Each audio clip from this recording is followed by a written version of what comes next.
ভাবুন তো, কাঁটাতারের বদলে সীমান্ত পাহারা দিচ্ছে কুমির আর বিষধর সাপ। শুনতে কোনো রূপকথার গল্পের মতো লাগলেও আজকের এই বিশ্লেষণে আমরা ঠিক এমনই এক অবিশ্বাস্য এবং নজিরবিহীন সীমান্ত নিরাপত্তা প্রস্তাবনা নিয়ে কথা বলতে যাচ্ছি। বিষয়টি অবাক করার মতো হলেও এর পেছনের বাস্তবতা বেশ গভীর এবং বহুমুখী। তো একদম শুরুতেই যে অদ্ভুত প্রশ্নটা মাথায় আসে, বন্য প্রাণী দিয়ে কি সত্যি কোনো আন্তর্জাতিক সীমান্ত পাহারা দেওয়া সম্ভব? আচ্ছা, এই প্রশ্নটা কিন্তু হাওয়া থেকে আসেনি। ২০২৬ সালের মার্চ মাসে ভারতের বর্ডার সিকিউরিটি ফোর্স বা বিএসএফ এর একটি অত্যন্ত বিতর্কিত অভ্যন্তরীণ নির্দেশিকা সামনে আসার পরেই মূলত এই আলোচনার সূত্রপাত। মূল প্রস্তাবনাটা আসলে কি?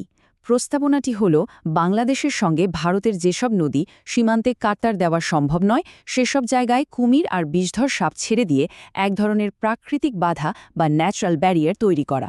মানে প্রথাগত সীমান্তরক্ষী বাহিনীর বদলে এই প্রাণঘাতী সরীসৃপরাই হবে পাহারাদার। অবৈধ পারাপার আর চোরাচালান ঠেকাতে এমন অভিনব বা বলতে গেলে ভয়ঙ্কর একটা আইডিয়া রীতিমতো হইচই ফেলে দিয়েছে। পুরো ব্যাপারটা পরিষ্কারভাবে বোঝার জন্য আমরা আজকের এই আলোচনাকে ৪টে ভাগে ভাগ করে নেব। এগুলো হলো সীমান্ত বাধা হিসেবে প্রকৃতির ব্যবহার, বাস্তুতন্ত্রের মারাত্মক ঝুঁকি, মানবাধিকারের প্রশ্ন এবং সবশেষে বিশ্বের অন্যান্য সীমান্ত কৌশলের সঙ্গে এর একটা তুলনামূলক চিত্র। চলুন প্রথম ভাগটা দিয়েই শুরু করা যাক। লজিস্টিক দিক থেকে ঠিক কী ধরনের ভৌগোলিক চ্যালেঞ্জের কারণে এমন একটা প্রস্তাবনার জন্ম হলো সেটা একটু দেখা দরকার। ৪,০৯৬ কিলোমিটার সংখ্যাটা একবার ভাবুন। এটাই হলো ভারত এবং বাংলাদেশের মধ্যকার অত্যন্ত জটিল আর দীর্ঘ সীমান্তের মোট দৈর্ঘ্য। এই বিশাল সীমান্ত একাধিক রাজ্য আর এমন সব দুর্গম এলাকার ওপর দিয়ে গেছে যার পুরোটাতেই নজরদারি করা সত্যিই এক বিশাল চ্যালেঞ্জ। এই চ্যালেঞ্জের জায়গাটা ঠিক কোথায় তা একটু খুলে বলি। সীমান্তের প্রায় ৩,০০০ কিলোমিটার অংশে প্রথাগত কাঁটাতারের বেড়া দিয়ে বেশ ভালোভাবে সুরক্ষা নিশ্চিত করা গেছে, কিন্তু সমস্যাটা হলো বাকি অংশগুলো নিয়ে। এই জলাভূমি এবং উন্মুক্ত নদীপথগুলোতে চাইলেও বেড়া দেওয়া প্রায় অসম্ভব, আর ঠিক এই অরক্ষিত জায়গাগুলোতেই প্রথাগত বাহিনীর বদলে প্রাণঘাতী প্রাকৃতিক বাধা তৈরির চিন্তা করা হচ্ছে। এবার আসা যাক আমাদের দ্বিতীয় ভাগে, বাস্তুতন্ত্র আর জীববৈচিত্র্যের ঝুঁকি। স্থানীয় পরিবেশকে যখন আক্ষরিক অর্থেই একটা অস্ত্র হিসেবে ব্যবহারের কথা ভাবা হয়, তখন এর কতটা গভীর প্রভাব পড়তে পারে সেটা নিয়ে কথা বলাটা অত্যন্ত জরুরি। বন্যপ্রাণী বিশেষজ্ঞরা কিন্তু এই প্রস্তাবনার বিশাল সব জৈবিক ত্রুটি চোখে আঙুল দিয়ে দেখিয়ে দিচ্ছেন। প্রথমত, এই নির্দিষ্ট নদীগুলো কুমিরের স্বাভাবিক আবাসস্থলই নয়, কাজী বাইরে থেকে এনে ছাড়া হলে এই প্রাণীদের বেঁচে থাকার সম্ভাবনা প্রায় নেই বললেই চলে। আবার এই নতুন শিকারী প্রাণীর আগমনে স্থানীয় নদীর খাদ্য শৃঙ্খল বা ফুড চেনও পুরোপুরি ভেঙে পড়বে। সবচেয়ে ভয়ের ব্যাপার হল, বন্যাকবলিত এই অঞ্চলগুলোতে পানি বাড়লে বিষধর সাপগুলো খুব সহজেই আশপাশের স্থানীয় গ্রামের লোকালয়ে ছড়িয়ে পড়তে পারে। বুঝতেই পারছেন কি ভয়াবহ একটা পরিস্থিতি তৈরি হতে পারে। এই পুরো সংকটের বিষয়টা ওয়াইল্ড লাইফ ট্রাস্ট অফ ইন্ডিয়ার রথিন বর্মনের এই কথায় একেবারে নিখুঁতভাবে ফুটে উঠেছে। তিনি খুব জোর দিয়ে বলেছেন যে জোরপূর্বক স্থানান্তর করা হলে এই সরীসৃপগুলো খুব দ্রুতই মারা যাবে। ব্যাপারটা শুধু পরিবেশগত সমস্যাই নয়, বরং যে প্রাণীদের এই পৃথিবীতে বাঁচার সমান অধিকার আছে তাদের জোর করে মৃত্যুর মুখে ঠেলে দেওয়াটা এক মস্ত বড় নৈতিক প্রশ্ন। আমরা এবার আলোচনা তৃতীয় এবং একটি অত্যন্ত সংবেদনশীল অংশে প্রবেশ করছি। চলুন একটু নিরপেক্ষ দৃষ্টিভঙ্গি থেকে মানবাধিকার কর্মীদের তোলা গুরুত্বপূর্ণ উদ্বেগগুলো বিশ্লেষণ করে দেখি, যা সরকারের বর্তমান সীমান্ত নীতিগুলোর সঙ্গে ওতপ্রোতভাবে জড়িত।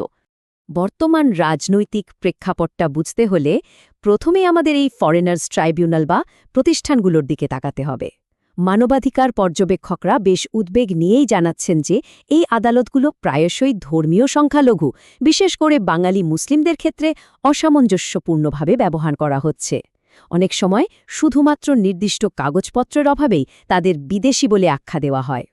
মানবাধিকার কর্মী হর্ষ মান্দারের দৃষ্টিভঙ্গিটা এখানে বেশ উল্লেখযোগ্য। তিনি সীমান্তে প্রাণীদের এই ব্যবহারকে কেবল নিছক একটা নিরাপত্তামূলক ব্যবস্থা হিসেবে দেখছেন না, বরং তিনি একে রাষ্ট্রের সুপরিকল্পিত এবং নিষ্ঠুর ভীতি প্রদর্শনের একটা কৌশল হিসেবে অভিহিত করেছেন, যার মূল উদ্দেশ্যই হল একটি নির্দিষ্ট জনগোষ্ঠীকে সার্বক্ষণিক আতঙ্কের মধ্যে রাখা। তার এই কথার রেশ ধরেই গবেষক অংশুমান চৌধুরী খুব গুরুত্বপূর্ণ একটা পয়েন্ট তুলে ধরেছেন। তিনি বলছেন যে আইনি প্রক্রিয়ার বদলে এমন প্রাণঘাতী প্রাণীর ব্যবহার করাটা আসলে কোনো বিচ্ছিন্ন ঘটনা নয়, বরং এটি অনথিভুক্ত বা ডকুমেন্টহীন ব্যক্তিদের প্রতি সরকারের বৃহত্তর এবং আরও বৈরী নীতিরই একটা স্পষ্ট প্রতিফলন। আর সবচেয়ে বড় আশঙ্কার জায়গাটা কোথায় জানেন? অধিকার কর্মীরা বারবার একটা কথাই মনে করিয়ে দিচ্ছেন, বন্যপ্রাণীরা তো আর নাগরিকত্ব যাচাই করতে পারে না, তারা তো বুঝবে না কে অনধিভুক্ত অভিবাসী, কে চোরাকারবারি আর কে শুধুই মাছ ধরতে আসা স্থানীয় নিরীহ জেলে।